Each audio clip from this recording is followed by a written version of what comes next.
Ikinasa ni Mayor Julian Makasait ng Real Quezon ang isang taimtim na panalangin hinggil sa talabak na korupsyon sa ating bansa na isinagawa nitong araw ng Huwebes, September 18 sa municipal ground ng nasabing bayan. Ayon kay Mayor Makasait, sana ay makamit ang totoong hustisya ng mga Pilipino na magdudulot ng katahimikan at kaayusan sa ating bansa na managot ang dapat managot.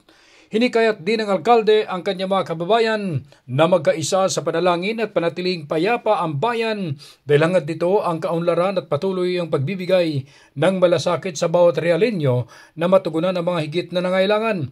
Sinabi ni Makasait bilang isang miyembro ng Mayors for Good Governance ay patuloy niya itong pahalagahan at mabusising pinag-aralan ang mga proyekto, ganon din ang pagiging bukas sa mamamayan sa pagdeklara ng mga finances kung saan napupunta ang mga pondo na dapat ay alam ng taong bayan. Bago pa lamang po tayo, nagsisimula pa lamang po tayo noong mga kampanya ay talagang isinisigaw na po natin ang good governance.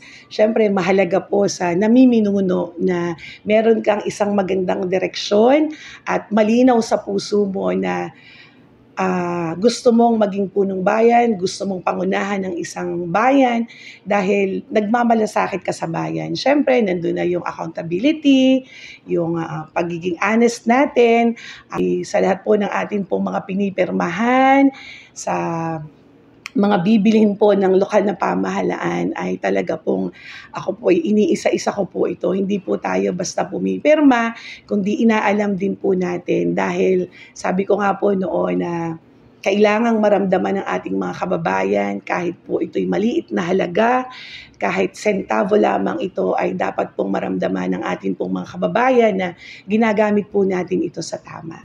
Anya, kahit mismo sa bayan ng Real Quezon ay nakakaranas ng mga maling sistema, kaya't mahalaga na makialam ang bawat isa upang tuluyang matuldukan ang mga maling gawain. Dagdag pa ng alkalde, hindi totoong mahirap mahalin ang Pilipinas, kailangan lamang dito ay matutunan na magkaisa at isama ang Diyos sa pagbago ng sistema.